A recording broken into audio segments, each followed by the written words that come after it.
So ayan, magandang gabi po mga idol. Welcome back po muli sa ating panibagong vlog sa ating page for MIN Works, siyempre sa ating YouTube channel.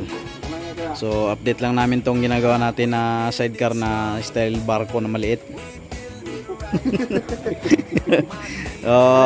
Shoutout nga pala sa nagpagawa nito. Anong kasan nito idol? Ikakasa yung paano? Sa Inmax. Sa Inmax, ayan. Bali ang nagpagawa nga po pala nito mga idol ay isa pong foreigner, taga ibang bansa. So nakita niya sa mga online mga lodi na pwede pala yung ganitong klase ng sidecar na parang barko-barkuhan. So nagpagawa na yung idol natin, yung foreigner, doon sa kanyang Inmax na motorcycle. So ito po yung pinagawa niya.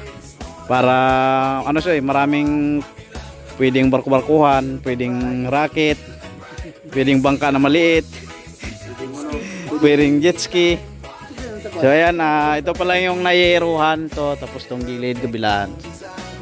Ayan, bilog din yan dito mga lodi sa likod. Ayan, ayan. Nakamags din yan yata dito, ano idol, no? Yung pinapagawa ng foreigner, nakamags.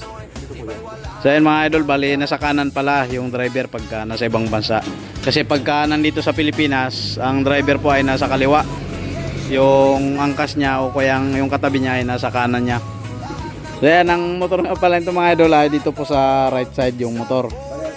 Tapos yung passenger dito po sa kaliwa. Kasi nga po mga idol, dadalhin po yan sa ibang bansa yung barko-barkuhan na yan na sidecar.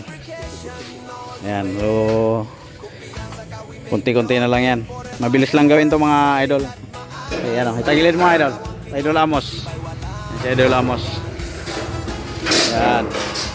So ito yung kanyang ilalim. Flat dyan siya mga lodi. Siyempre lalagyan niya ng pagkakabitan ng side wheel. Ayan o, pag ganyan siya mga idol o. Ayan. Pagka namasilian yan mga idol, pwedeng lumutang yan sa dagat o kaya sa ilog. Kaya ano yan bangka-bangkaan, barko-barkuhan. Pwede rin rakit-rakitan mga idol. Yan yung kanyang tsura niyan. Pang isang tao lang po yung nakakasakay dyan. Nalakas ng trip ng idol natin. Shoutout sa iyo idol. Pero mga idol sa online, marami ako nakikita nito, bandang Amerika sa LA. Talagang may mga sidecar po talaga sila mga idol doon na ganyan sa Los Angeles, California. So pinagawa niya, siguro dadalhin din niya yan doon mga idol. Ayan. Shoutout sa idol natin na foreigner. So yung sidecar na pinagawa niya ay kasang Inmax. Ayan. So abangan natin mga lodi yung finished product nito. Bali pinturado din to mga idol. Tapos masilyado. At nakamags. Anong kulay nito idol? Kulay niya parang gold na silver. Ayun, gold and silver combination. Yan, gold silver combination. So abangan natin yung mga idol. Yung sidecar na barko-barkuhan na maliit. Pero kung ako titingin parang sapatos. Di ba? Yung sakong ay yung harang dito sa likod.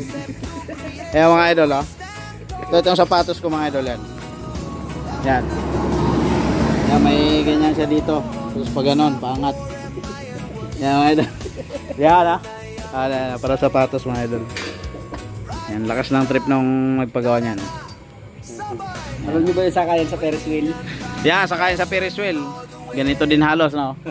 O, ganito din mga idol. Pero kung ako titingin, parang sapatos siya, rakit-rakitan, bangka-bangkaan, barko-barkuhan mga idol. Yan yung gumawa si Idol Mark. Yan Kulang na lang, kulungan ng aso mga idol pagawa dito sa amin. Kung ano-ano nang pinapagawa dito. Yan Yan, maraming salamat sa inyong patuloy na panonood mga idol. God bless you po. Siyempre shoutout po sa nagpagawa nito sa atin. Foreigner, yan.